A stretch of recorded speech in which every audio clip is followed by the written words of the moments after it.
Hi, my name's Stephanie. Welcome to my channel. Today's going to be a book unhaul. Don't know if you feel this way, but I'm a hoarder and I can't get rid of any of the books that I own. It's quite difficult for me. These are actually all books pretty much that I've purchased like over 5 to 10 years ago. So there's been enough time that I've come to terms with the fact that I don't want them anymore. Let's just get started. There's quite a lot. Let's count them actually. There's about 40 to 45 books that I'm getting rid of. So let's just go. Let's just go with the first one. The first one is Proxy by Alex London, and also the second book in the series, Guardian by Alex London. I got this about 10 years ago, I reckon. This book I remember was actually really good, and I was really looking forward to the second book, and tragically one's a hardback, one's a paperback.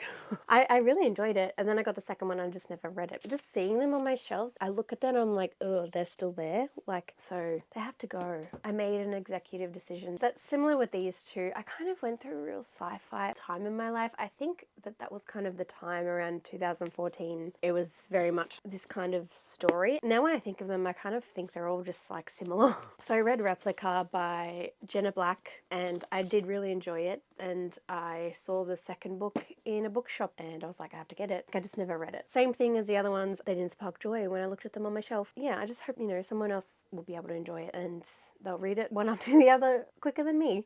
Another series, it's a Denazen novel, it says, Jus Acado. So the first book is Touch and then the second and third book is Toxic and Tremble. It's one of those 2010s book where it's like a normal girl and then she finds out she has powers. She meets a boy who has powers and then is sucked into this world, blah blah blah. I feel like I just repeated the same words over and over. But like, I think I got it off like maybe, is that free shipping website called? Oh, I purchased like most of these books off it. I can't even remember now. Book on free shipping. It was like Booktopia? No, Book Depository. I think I got these off Book Depository and they were really cheap. That was like my go-to site, my most visited site in like 2013, 2014 was Book Depository. I spent so much money. I pretty much kept them alive during that period. I think I read like the first few pages of the first one. I didn't even get that far. It had one of these main characters where she was very like Daredevil-y, like jumping off a roof or something. And at that time in my life, I was a very good girl. I didn't do anything. I literally was just like mostly hanging out in my room, reading, watching TV, things like that. I did not do any Daredevil things of the sort, and like that kind of behavior, like jumping off roofs and stuff like that, I was just like, it's so silly. Like, I have no interest in reading about someone who's like that. So I never picked these up and I've kept them on my shelves for a while because I was thinking like maybe at some point I'll like want to read them again, and I have like 3 of those books in the series, but I just never got the desire to, and now I kind of feel like there are so many other books I'd rather read. Someone else will enjoy these, so they're going. Next book is What's Left of Me by Kat Chang. It's like something about people born in one body, 2 souls woven together. Another one of those books from 2012. So like in Australia, books are a lot more expensive than they are in America. And I just remember watching all the Booktube videos and things where people would buy from sites that were so cheap. And I'm like, I wish that I could do the same. And so I made one purchase one time. It was like this huge book order from one of the American stores, like World of Books or Books a Million or something like that, where the books were really cheap, but that was in US dollars. By the end of it, it was pretty much the same as what I would have purchased from Booktopia, but I just wanted to try, I guess. Anyway, this is one of the books, and I think I was just looking for books to buy. Very consumerism of me, but I was just looking for something to buy, and this is one of those. I never really had heard of it much before. Haven't heard of it since, have not had a desire to read it since, so it's going. These 2 books are part of a series, Jessica Sorensen. It's The Secret Life of Ella and Micah and The Forever of Ella and Micah. Between 2010 and 2014, I feel like there was this surge of new adult coming in trying to make a genre of itself, and this is kind of falls into that category of like not teenagers but early 20s, like just out of high school. And I was really into it because like that was kind of like my age at the time, but I don't know, it kind of just disappeared, which I don't understand. Like, it kind of came and went, but there's still a lot of books that fall into that category. Anyway, regardless, these two, like, they're okay, but it was just one of those really toxic romances that it's like toxic, but they still want to be together, and you kind of, as a reader, in the position to root for them. It was one of those stories where, like, you reflect on it more and you're like, wait, but like, why did I want them together? Not ideal. Yeah, so when I look at them on my shelves, I was like, oh, I want to keep them there because I read them and I want to collect books. I don't want to reread them, don't have like fond memories of like really liking the story, so no point. So going. So next is a series that I was ridiculous enough to purchase them all at once, and I'd not even read the first one. That is the Dorothy Must Die series by Danielle Page. This book, again, 2010s time, were quite popular. So it's Dorothy Must Die, The Wicked Will Rise, and Yellow Brick War. And then also like a book with all the novellas, which is Dorothy Must Die stories. So it's about this girl, Amy, who is sucked into the world of Oz. And it's called Dorothy Must Die because Dorothy is like the villain of the story, I think. That's the kind of gist of it, a twist on the tale of Dorothy. And I don't really have any interest in reading them. I realized that I'm not a huge fan of like retellings like this. So I got these intending to read them, but I think it was very much just a thing of I wanted to get more books. And yeah, so they have to go. The next one is a book that I actually still own a copy of. It's The Picture of Dorian Gray by Oscar Wilde. This book I purchased fully like intending to read it because I was like, I really liked the cover, but it's actually an edited version. So it has like this whole section of how to analyze it at the back, and that's not what I wanted. I wanted the original published one. There's nothing wrong with it, but I wanted the original, so happy to give this to someone else. The next book is just like one of my childhood books. I think it was my sister's. It's The Nutcracker. It's a scholastic book. It's just a kid book. I'm never going to read it, and I don't have any connection to it. I think it was my sister's, so just going to get rid of it. And the next one is Parallel by Lauren Miller. This is another one of those books that I bought in that big book order from America that I just wanted to add to my cart, and to get a book. This is something about, I think, living two parallel lives. I do really like this trope, but the way that the synopsis is, I've just never really had much desire to read it, so I haven't. And I don't have a desire to read anymore. Yeah, that's going. So the next one is Fetish by Tara Moss, and I'm pretty sure this is the model Tara Moss. I haven't heard much about this. I think I got it at the time because it must have been on sale. I just don't really like crime novels that much, so I'm never going to pick this up. And I think if I were to pick something up in that genre, I would kind of maybe go for someone who's like really, really well known for their crime novels. So that one's going. This is a book that I think one of my mum's friends gave me a bunch of books to choose from to see if I wanted to take any that she was getting rid of, and I took this. It's called Bait by Karen Roberts. It's also another crime book. Again, don't really have interest in crime books. I would kind of just rather watch a TV show, so getting rid of it. The next book is Arclight by Jason L. McQueen. This book I got on sale from Dimmicks. It says $7. I think I got it when I visited the Dimmicks in Sydney. I think I would have been like 18 at the time. I didn't really have too much interest in reading it, but I think it was, again, it was one of those things, I just got it to get it. At the time, it was one of those really popular books, so I just got it. Something about if you're in the light, you're safe. If you're in the dark, you're not. I don't know. Yeah, don't really have any interest in reading it. The next one is The Here and Now by Anne Gracious.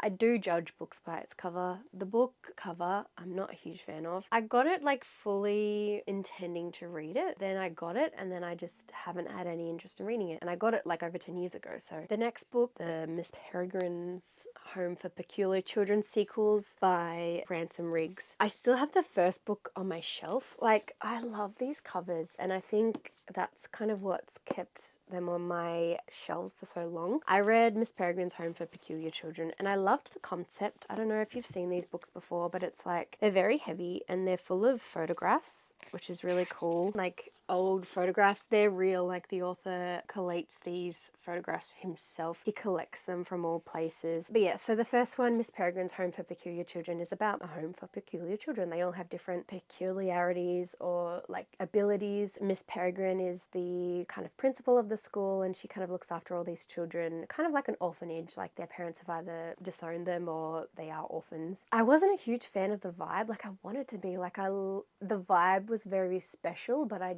just never related to it like I've seen some people talk about it and relate to it. And I got the sequels again during this time where I would just buy books and be like, yep, read the first one, I'm going to buy the second one, where I never really thought critically about like, actually, do I really want to continue on with the series? I always felt bad that I didn't want to continue with the series if I'd read the first one. I always felt like I had to keep going. I'm never going to read them. And I kept the first one because I really love the concept of the images, and maybe one day I might read them again. Maybe I might like it more and I might want to pick them up again, but that's not where I'm at now, and I think other people will prefer these more than me. So they're going to go. I'm going to make another pile because it's going to fall. Next one is Will Grayson by John Green and David Levithan. This book, another really big book of the early 2000s. I remember buying a bunch of John Green's books. I read The Fault in Our Stars when it was popular and I really enjoyed it, and then I just bought up all of his books and tried reading Paper Towns, and I just didn't like the literary vibe of it, of like that fairy girl, what's the word, pixie dream girl kind of story. I don't have much interest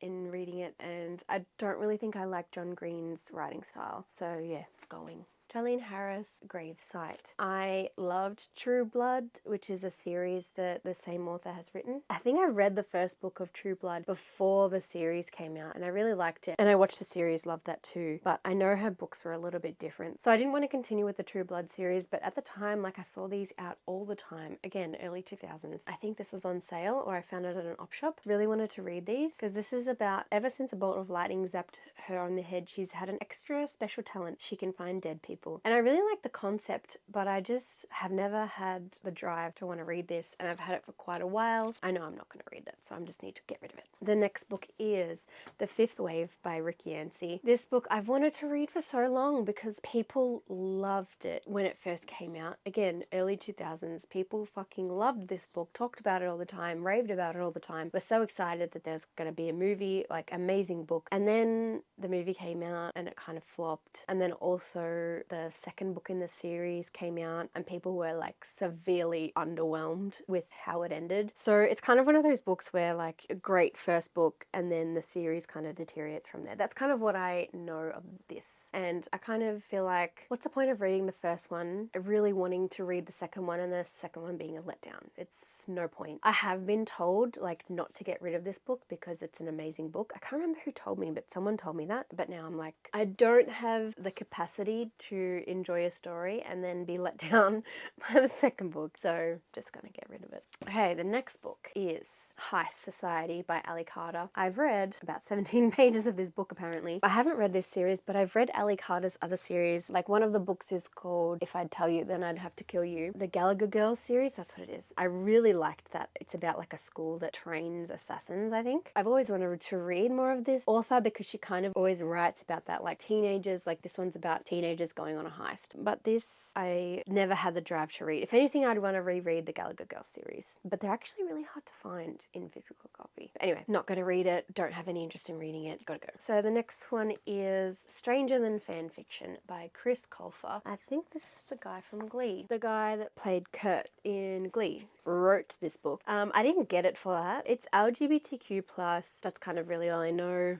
I don't really want to read the back to figure out what it's about. Just don't want to read it. There are other ways I'd rather read. So yeah, someone else might enjoy this. I'm getting rid of it. The next book is Terry Book of Lies. I remember reading this series that this author wrote. I really, really enjoyed. I can't see it on my shelf at the moment, but it's like splintered, shattered, fractured, something like that. I loved it. I read the books like one after the other. Like this was one of my favorite series. And I say that, but I actually had to wait for the third one and I never finished the third one. So I don't know how the series ended. I think I want to read that series at some point again. But anyway, point is, I saw this author had this new book published and it looked interesting and I wanted to get it. Again, the time when I bought books just because I liked the kind of gist of the book, I never really was critical about what I bought. Something about twins that never met and then something brings them together. One twin can command the darkness. The other could hold the key to break the curse. It sounds like a cool story, but I just don't have the drive to read it at all. So I'm going to give it to someone who will. And it's one of those books as well, like I saw it on my shelf. It's never really sparked joy.